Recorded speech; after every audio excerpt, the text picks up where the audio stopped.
I'm Danielle St Pierre, co-founder and director for Hybrid Planning and Development and a chartered member of the RTPI.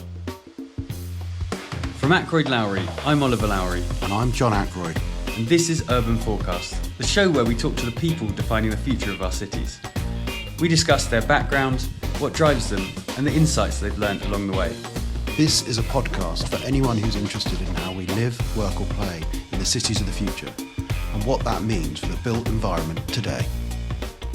Good morning, Danielle. Good morning, John. Ollie, thank you for having me. It's a pleasure. It's really exciting to have you here on the Urban Forecast, where we talk about the future of cities, and to hear more today about the NPPF and planning changes that are happening in our system and the impact they're going to have. We're going to kick off with hearing about your journey and you a little bit. So over to you, Danielle. Thanks, John. I appreciate that. So I worked for a large multidisciplinary when I started my career and got a fantastic wealth of experience through being there. And around 2017, 2018, with my business partner, Claire, we decided to give it a go and to start up the planning consultancy, which was a really exciting time and a really exciting process. Learned a lot about what it means to be a woman in business, a woman in planning, and then the ethos that I wanted to take forward to hybrid and what it really meant to me to be a business owner and to have the opportunity to employ people as well. So it's been fantastic over the last 7 years now. We've grown the team. There's a team of 15 of us, principally working on Brownfield regeneration projects, providing planning consultancy advice, not just for the residential sector, but also commercial and industrial as well. Largely London and the South East, but equally we've got sites in Manchester, and through some of our commercial portfolio work, we work right up in Scotland as well. So a real mixed bag of things and opportunities that we work on. And the reason we've asked you here today, as well as the fact that we work together on plenty of projects, is that we want to talk about changes to the NPPF that are being brought in under the new Labour government and are currently out to consultation. But just before we ask the questions about that, could you give listeners who might not understand the sort of framework or context of what the NPPF is and, you know, sort of how it sits above the kind of local plan policies? Yeah, absolutely. So it was put in place by government in 2012 initially as an overarching document that looked to provide more clarity on issues in a condensed format. We used to have planning practice guidance document. There were about 50 of them. So it had become quite a protracted and long process to go through each of those documents, and often sometimes they were conflicting with one another. So the government looked to introduce a single point of reference for national policy, and it looks to allocate and also to define areas where development is appropriate, and also the types of development that would be appropriate in those locations, and equally restrictions on different types of development. So that sits as the national planning policy framework, and it is interwoven then into all of the individual local and regional plans that are set up by local authorities. So what's the relationship just on that, say with the GLA or other regional authorities and the NPPF? Do they have to follow it? Just so, you know, how does it connect, and then down to, say, borough level? Absolutely. So, for example, when we're making an assessment of a planning application, or if we're putting a planning application forward, we need to consider all of those documents. But fundamentally, the production of those regional or local plans should have already taken into consideration the heart of the NPPF and what it is that it's looking to try and to achieve. So there are lots of local planning policies that will cross-reference back to the NPPF, or often if they are silent on particular issues, your default position would be the policy in the NPPF. And so every time that the NPPF is republished, do the local policies need to be updated? Local plans tend to be updated every 5 to 10 years in any event, so they will look to capture any NPPF changes. So, for example, at the moment, depending on the stage of certain local plans and where they're at in their examination and adoption process, many local authorities have paused that pending the outcome of the revised NPPF so they can make sure that their policies are fully up to date. However, the NPPF should always be the default position. So if there's a conflict between the two, for example, on matters of affordable housing, for example, typically the NPPF would be the default position. Very interesting. So we've just come back from the Labour Party conference, and we were sort of talking to lots of politicians and other people around their kind of ambitions for 1.5 million new homes and how the new NPPF changes will help generate growth. It'd be really interesting to hear about what those sort of new ideas are and your view on whether that will actually have the impact that is desired. 1.5 million would be fantastic, wouldn't it? So I think the fundamental change that the NPPF revisions are seeking to change is the reintroduction of the standard housing methodology. So under the previous Conservative government, we had a diluting of that requirement in terms of housing need by the introduction. There was a cap that was introduced previously, but then there was also an urban uplift that was added in certain locations to reduce the reliance on rural areas to provide the housing. So what the new proposed standard methodology does is removes those two requirements. It removes the urban uplift and it also removes the cap. So for most local authorities in the UK, they're going to see a huge increase in their housing requirement year on year. It's less impacted in London, albeit some boroughs are being impacted. For London, the majority of the boroughs are reducing their requirement.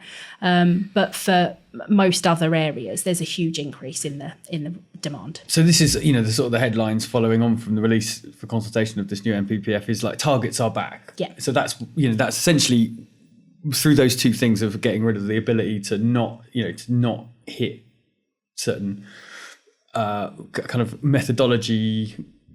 I don't know how does that relate to targets? So they're changing the way of counting, but they're also reintroducing 300,000 per homes. The enforceability Yes. of it, essentially. Yes, they are. So there was a diluting of the process in terms of if they had up-to-date local plans, the requirements on housing land supply were reduced, for example, under the previous government. That's all been taken out now. So the targets are back and the enforceability of that is very much back, as well as being a strengthening of the housing delivery test results, which is something that was introduced under the Conservative government but has been retained. It looks to be retained now. So if you're a local authority and you receive your target from a sort of national calculation and you don't hit it, what's the incentive if you do, and what's the kind of carrot and stick methodology for making local authorities actually hit their targets? In the absence of a 5-year housing land supply or being able to meet 75% of your housing delivery targets, that's the actual the homes that have been built, you will be in a situation where you'll have a presumption in favour of sustainable development, which is required under the NPPF. So sites that you might not otherwise want to release for housing, there will be a presumption in favour of accepting that type of development. So they lose control of boundaries in terms of things that are outside the settlement boundary, land that's outside the settlement boundary. It becomes far easier for development to be permitted in those locations when they haven't met their 5-year housing land supply or their housing delivery test. So Danielle, could you just give us a little explainer of what the 5-year land supply actually is in layman's terms? Local authorities will set a local plan which looks to allocate land for different uses, including for housing. So they will need to maintain if, for example, they need to deliver 200 homes a year, over 5 years, they'll need to deliver 1,000 homes. So they need to prove through their local plan that they have enough land that is allocated for residential development for that 1,000 homes, for example, in order to meet their 5-year housing land supply. It's also about that being deliverable as well. So it can't simply be that it's allocated. They need to prove that there's a reasonable prospect of that actually coming forward for that development. And so now where we're getting higher targets in lots of local authorities, so say now it's 2,000 rather than the 1,000, and the kind of local plan hasn't caught up and the NPPF hasn't yet been released, how does that work for, say, a landowner or a developer? I've got my site, I'd actually like to build, rather than 50 homes, 100 homes, say, on that site. Does that give some more opportunities? What does the NPPF, or what are the next steps for that? Absolutely, it will do. Where there is a lack of 5-year housing land supply, which there will be for lots of local authorities for a number of years until their local plans caught up to the new NPPF targets. There will be transition arrangements though, but until they're caught up, you'll be in a position where local authorities can't meet their requirements, and therefore land that's outside the settlement boundary can feasibly be subject to the presumption in favour of sustainable development, and therefore development is acceptable. So it won't if you already own a site, it's not going to make you allow to have more density on that particular site.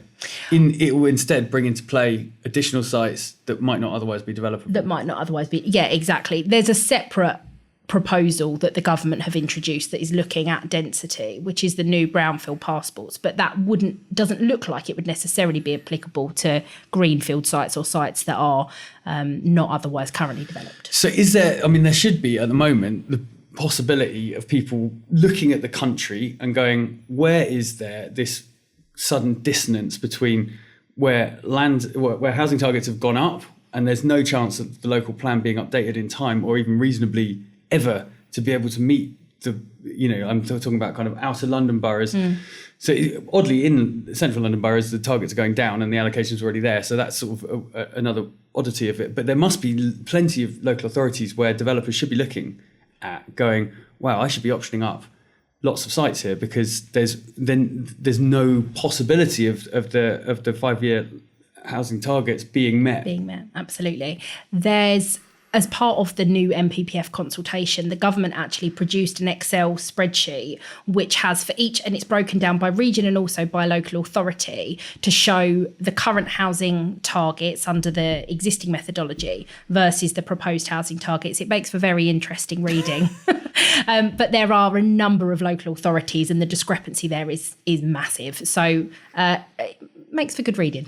But I'm wondering, if I'm looking at that list, if I got that Excel spreadsheet up, could I look at certain authorities' areas and think, wow, they are so far behind that potential target, that might be a good place to look for acquisition, for example? Absolutely. I think it's worth keeping in mind that under the terms of the new NPPF, there will be special dispensations for areas. For example, if the majority of your borough is covered by an area of outstanding natural beauty, for example, there are special dispensations for those sorts of local authorities where they wouldn't need to meet that demand, but there aren't many of them. So absolutely, that's the document that needs to be reviewed in terms of looking for opportunities now.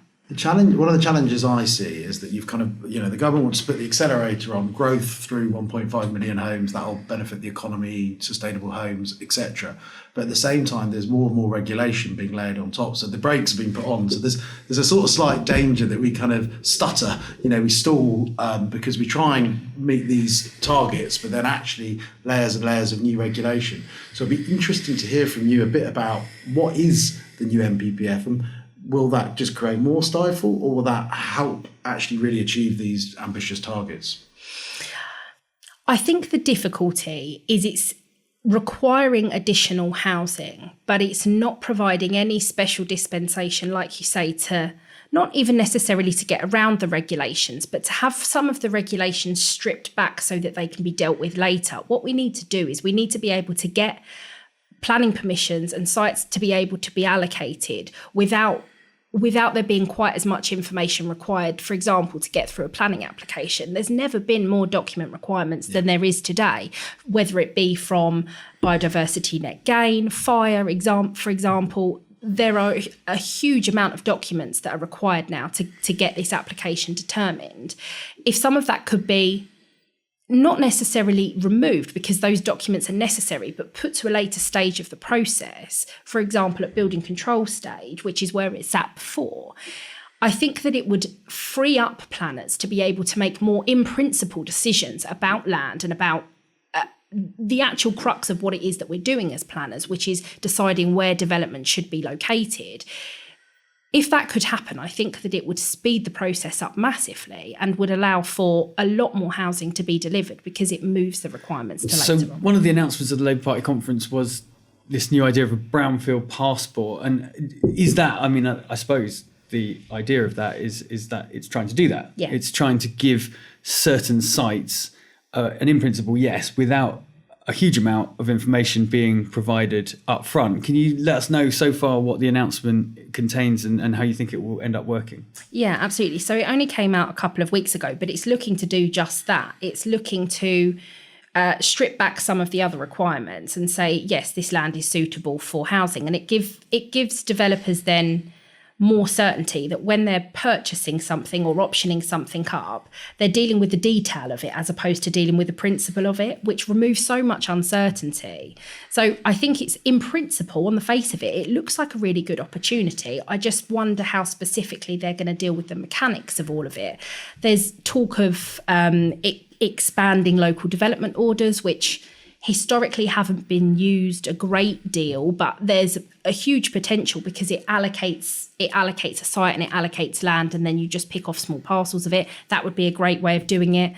It's also looking at minimum densities as well as part of the process, and expanding on what we already have, which is the Brownfield land register, to say, yes, this amounts to Brownfield land and therefore that is developable. Is that sort of Brownfield passport idea part of the NPPF, or is that another policy sitting alongside it? It will be it's been consulted on as a separate document at this point in time. I'm sure that the requirements of it may well be interwoven into the NPPF at some point in time, but often these things sit as separate documents. For example, permission in principle and the Brownfield land Register Act that currently exists sits as a separate document to the NPPF, so it could be separate. I think that is one of the challenges. Me and Ollie were having a discussion as a sort of debrief on the party conference, and one of the things we see is, obviously Grenfell, one of the worst tragedies we can imagine, but some of the regulation that's coming in sits in different departments, and you've got planning, building regs. I mean, planners years ago would know nothing about fire safety. I'm not saying it shouldn't be considered, it should, but it just seems that there's sort of one arm doesn't know what the other arm's doing sometimes. So I was just wondering what you thought about that. It's often difficult for developers to justify, especially if they're just looking to get land, the principle of land development accepted, and they have to spend huge amounts of funds on quite technical detail that actually might not be known at this point in time. So divorcing the two from one another, but knowing that it needs to be done later down the line, I think is only going to help speed up the process and make the job of planners easier. The other headline grabber from the sort of press releases around the new NPPF was the relaxation of the protection of the green belt. So this term grey belt, which has got bandied around, and sort of examples of it were petrol stations that are within the green belt. So I've previously discussed this with you, and I think we both thought that petrol stations within the green belt would have already been development sites. So what, with that in mind, do Labour mean by grey belt? Is it stuff that is previously developed, or is it actually the kind of fields next to the bits that are previously developed? My understanding is that it's a bit of both. So you could, as you said, you could already develop largely, if a site was a piece of previously developed land in the Greenbelt, there were already allowances for development on that land. But one of those allowances that it couldn't have any greater impact on the openness of the Greenbelt. I think if you're looking at developing greenfield sites, naturally you're going to have more of an impact on the openness. And that's where the grey belt opportunity comes into its own. However, there are requirements on it, and one of those being 50% affordable housing, which there's questions as to the viability of that long term. But this is, so, when they were talking about grey belt here, it's sites next to residential areas that might be actually green, but they're kind of surrounded by developments that can't be in a conservation area, can't be in a flood zone, can't have a listed building on the site. But other than that, it's crack on to basically, what essentially would have been before very much off the table, as long as you can provide 50% affordable. Absolutely. I think as long as it's in a sustainable location and doesn't meet one of those caveats, there's other things, archaeology and bits and pieces that would be restricted. But if it's a piece of land in a sustainable location and it doesn't meet one of those other restrictions, then it looks like a great opportunity. One of the other things is the removal of this, the word beauty, which came in under the last NPPF update under the Tories. So what is there in the new NPPF to protect the quality of the places that are being developed? What, to me, the advertisement of this grey belt was petrol stations. Actually, it's not. We're talking about green fields here. What is there in the NPPF to ensure that we don't have identikit noddy developments all across the edge of settlement in what is currently Greenbelt? The requirement for high quality housing is still very much enshrined in the NPPF. I don't think there's been a removal of that. And I think particularly for sites that are within the green belt or that would be eligible for grey belt release, we've still got the requirement that they don't have significant harm on the openness of the green belt. So we have an opportunity through the amended wording to make sure that the scale of development is appropriate. And as I say, there are other policies in the NPPF that look at high quality, well-designed places, but also places that are appropriate to the character that they're in. Those things are still very much in the NPPF, and I can't imagine that they're going to change. I've got a sort of follow on from that for me. So I feel slightly conflicted on the green grey belt redevelopment. One, I'm very pro, building new homes, desperate need for them, and development, but also, the environmental side of me worries that we're going to lose green spaces, and actually that contributes to wellness, biodiversity, lots of other things. What requirements are in there for maybe the bits of the greenbelt that we are keeping, the really good bits? Is there any kind of Section 106 contributions? Is there any requirements for maybe enhancing the bits of greenbelt that are left, while the scrubby bits or the bits in between are kind of converted into high quality housing? Because that would seem like the win-win to me. Yeah, absolutely. I think one of the grey belt requirements as well is when we're looking at the sites that can be released is what contribution that land makes to the five main functions of the green belt. So if it's contributing to one of those functions, it's less likely that you're going to be able to get it released. But Ollie's example, when it's something that's adjacent to an existing settlement, might provide less of a contribution to those requirements of the green belt. So I think the land that we're talking about is probably lower quality land, but in terms of its contribution that it might make for biodiversity, for example, we have other statutory requirements in terms of biodiversity net gain requirements, for example, that will mean that you need to secure and make sure that there's a certain amount of provision for biodiversity and for open space as part of the proposal. And if you can't provide it on your site, you're needing to look at credits or alternative off-site solutions which are already being used and already exist, where it would secure it on other pieces of land. The same policy. There isn't on the green belt, for example, a specific offset to say, well, if you're building on this greenfield site, you need to make an extra contribution towards a local woods, or I don't know, some kind of nature restoration project or something like that. There isn't anything like that. I don't think that there is. There, as I say, there are specific things under biodiversity net gain. There would be specific things if there was an area for nature conservation, or if it was a public open space, for example, and you might need to be required to re-provide that. But in terms of protecting other areas of Greenbelt, I don't know that there is something that's enshrined in any of these documents that then requires that further protection. It would simply be done by way of the assessment of any future planning application or through the preparation of additional or new local plans. Seems a bit of a missed opportunity to me, but anyway. Possibly. I also think that from my perspective, I don't agree. Well, I suppose that, one of the things that you could commend the Labour government for is that they've looked at where the demand is, and they've established that a lot of demand is in these sort of edge of settlement, green, leafy areas for family housing. Whereas prior to that, I think the Tories, it was much more convenient for them to go, we want urban development to be the way that we deliver our housing, right? Because they tend to, their voters tend to be in the green, leafy places. But I think, the two things that we haven't covered that I think, so, my personal view of that is that I would prefer urban development than suburban development or rural development as the way that we meet our volumes, because it's more sustainable. You don't, in terms of travelling, etc. There is some movement on establishing a national retrofit policy, and I think that is something that we should discuss and should be encouraged. And then there's obviously quite a lot in the new NPPF about new towns. So the NPPF has a renewed emphasis for cross-local authority working in order to be able to create new sustainable communities.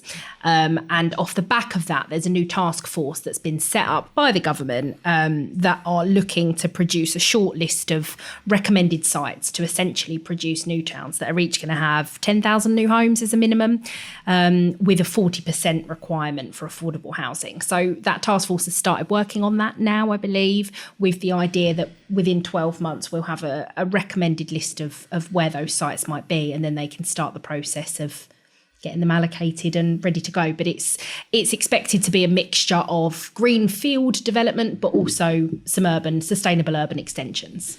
No, it's really interesting. One of the things that I'm very passionate about is retrofit, and I haven't had that much mentioned in the NPPF. There's authorities like the City of London, many other London boroughs doing kind of retrofit first policies, but is there going to be something happening more nationally under the NPPF to encourage kind of sustainable retrofit and regen kind of ideas? There are some references, they're not specifically to retrofit, but there are some references in the NPPF, but not enough, in my opinion. I sat as part of a working group on behalf of the RTPI a few weeks ago to provide a consultation response to the NPPF consultation. And at that roundtable discussion, we spoke about the opportunity for the NPPF to be stronger on retrofit and to provide more support and emphasis for that type of development. So I'm hoping that some of those recommendations from the RTPI will have been carried through. That's good to hear, because I think bringing those kind of different pieces together is really important, because I think you're getting kind of different regulations, and it can become quite difficult in different boroughs. One of the things that we had a sort of breakfast this morning with a few people talking about ESG, and I think the City of London is a good example that they've got a quite coherent sort of redevelopment strategy, because they've got so many stranded assets of office that aren't going to return as office, because that demand's just shifted so much. I think other local authorities have different challenges, but it sort of allowed them to go, okay, well, like all of this stuff effectively needs to be refurbished, extended, but also the use needs to change.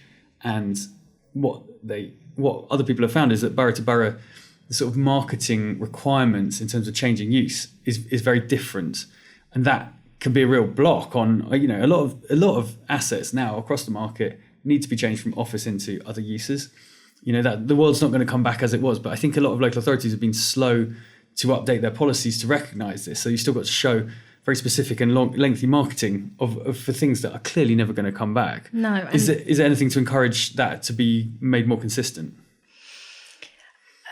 Not within the NPPF. There isn't anything specifically on marketing requirements. It's very much dealt with on a local level. But I agree, there are some local authorities where it's just a blanket no. It doesn't matter if you've got 10 years worth of marketing. It's just a blanket no. And it's unfortunate because it's preventing those buildings being repurposed and used for other necessary uses in the area. So I do find that problematic. I think that's what permitted development sought to address long before COVID. The first PD rights for office to resi were 2013.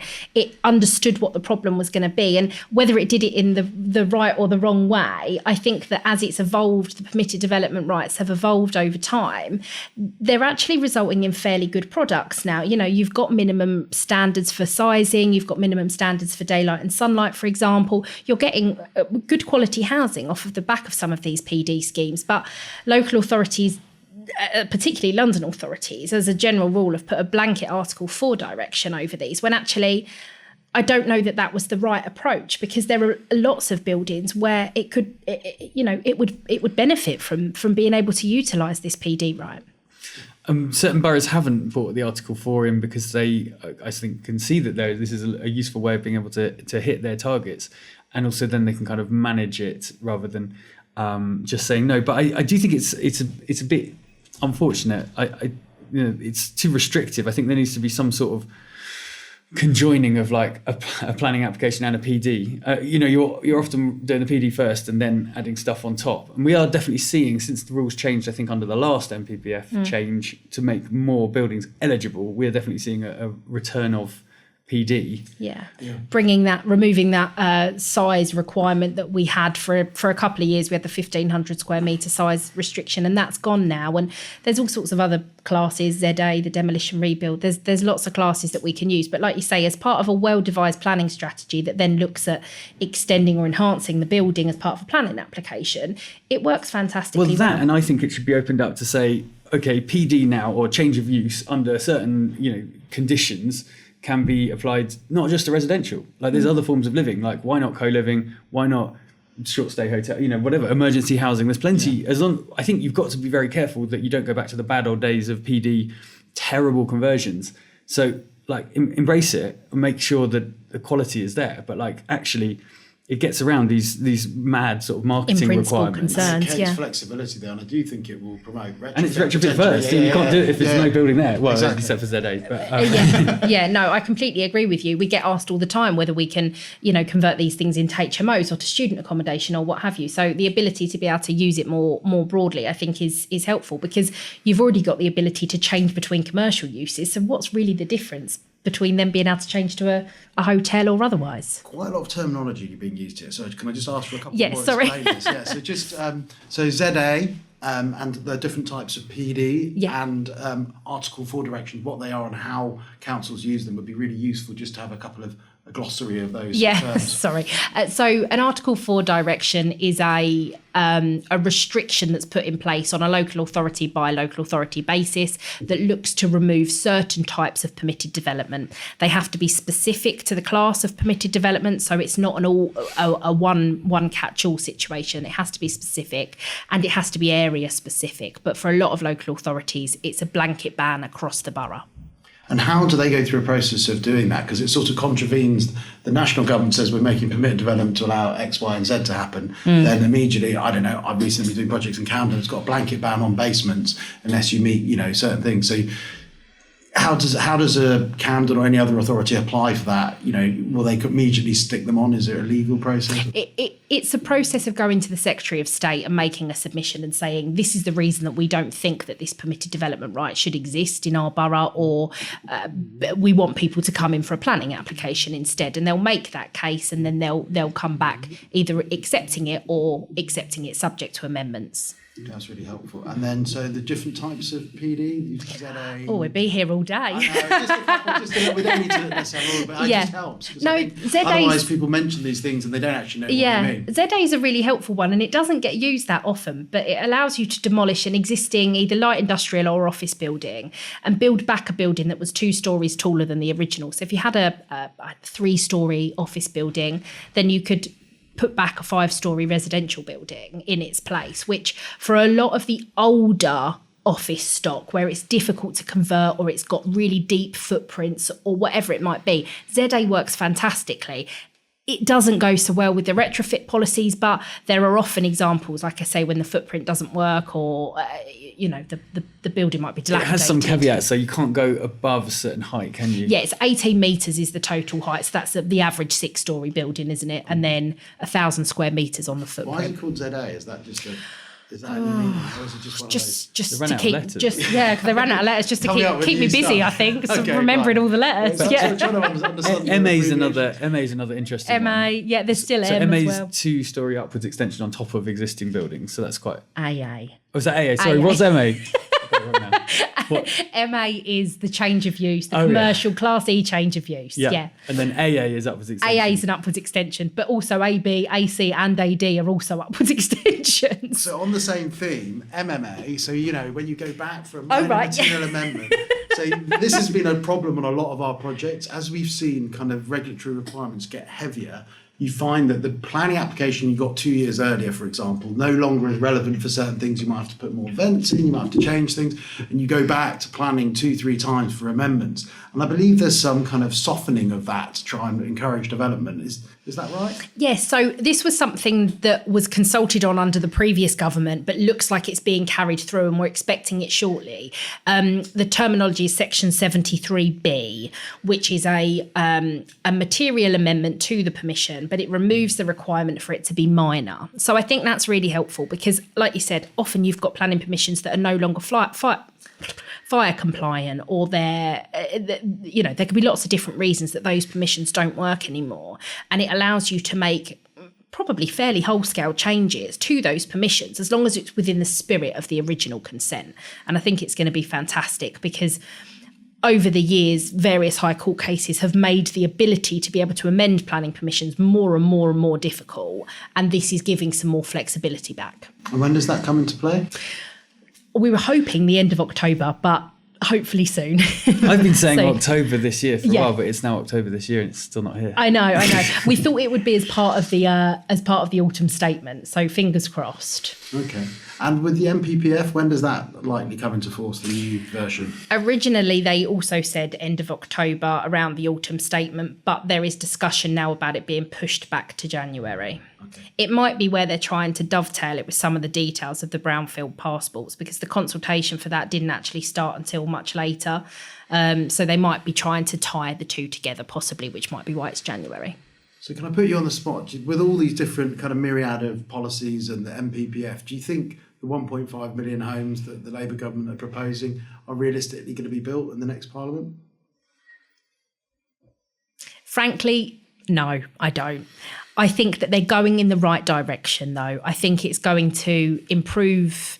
I think it's going to be improve the ability to be able to get the permissions that we need to get house building going, whether or not it stimulates the market, because the market is the driving force behind it all. At the end of the day, you can have permissions coming out your ears, but if the market aren't interested, I don't even agree with that. The only time that we've ever hit 300,000 homes per year, 180,000 of them were built by the private sector. So that's the market, and then the balance was built by the government. So actually, unless there's going to be a return to mass house building by the government, then it's very unlikely you're going to ever hit it. It's only been done twice, once post-war, once in the 70s, I think.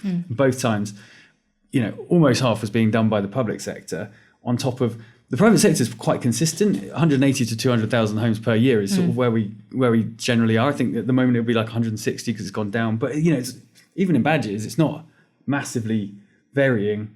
The difference is always, when you do hit 300,000, made up by the public sector. And do they have the appetite, the budget, or even the skills to deliver homes? I mean, homes have got a lot more complicated to deliver since the last time the government tried to build lots of homes. I can't see. Most local authorities attempting to build them themselves. That's a challenge. We did a podcast recently with Mark Bagent from Redbridge, who's done lots and lots of work with local authorities trying to build their own homes.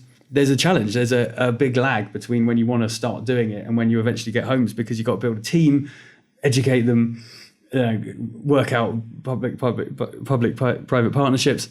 So is it going to be local authorities? Probably not doing 300, not doing hundreds of thousands a year, but maybe some. Is it then going to be the national government? Well, what mechanisms do they have?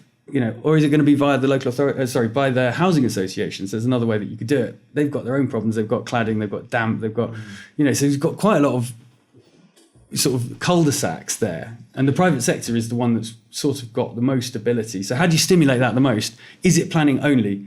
No, I don't, because it doesn't make the site stack anymore, does it? Hopefully Rachel Reeves is a regular listener of the podcast, and she'll hear that. So it does sound like, to meet that ambition of 1.5 million homes, some of these changes are good, but it's like a 10% increase. And what we need is more stimulation, and then actually probably more money on the kind of social housing side. Yeah, more grant funding for the affordable would help, or strip away the requirement for affordable, or strip away other requirements. Why don't sites come forwards? It's because they don't stack up. If they stacked up, they'd come forward. So you've got to make them. What can you do?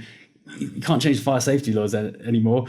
Can you reduce the affordable? Yeah, that's within your gift. Can you reduce the environmental performance? Yeah, probably. Do you want to? I don't know. But you could. There's only certain things that you can do to make sites more viable.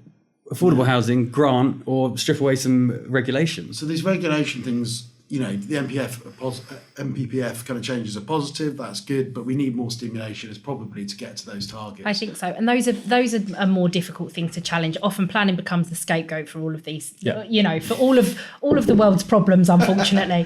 But there are other more deep-seated problems, as Ollie's mentioned, that I think are preventing that delivery on a mass scale. But if this can go 10 or 15% towards it, then great. Good. Well, Thank you, Danielle. It's been really good, really Thank you insightful. both. Yeah. Thank It's you been for great, coming. and we look forward to hearing what's in the budget and seeing what the NPPF brings. So, yeah. Fingers crossed. Thanks, everyone. Thanks, Danielle. If you enjoyed this conversation and want another great podcast about real estate, investment management and development, then check out the People Property Place podcast, where Matthew Watts, founder of Rockborn, speaks to the movers, shakers, innovators and leaders in the real estate industry.